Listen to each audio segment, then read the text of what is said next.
जनया भागली करे छे जनया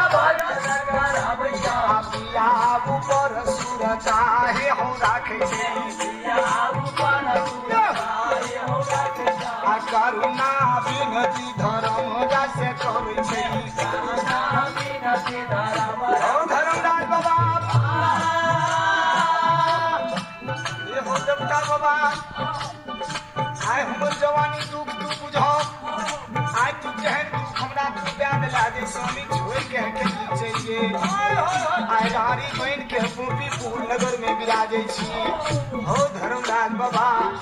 हे हो हमरो योरदास स्वामी के दादी हो स्वामी के जिंदा के दिली से लुटा दी हो पिया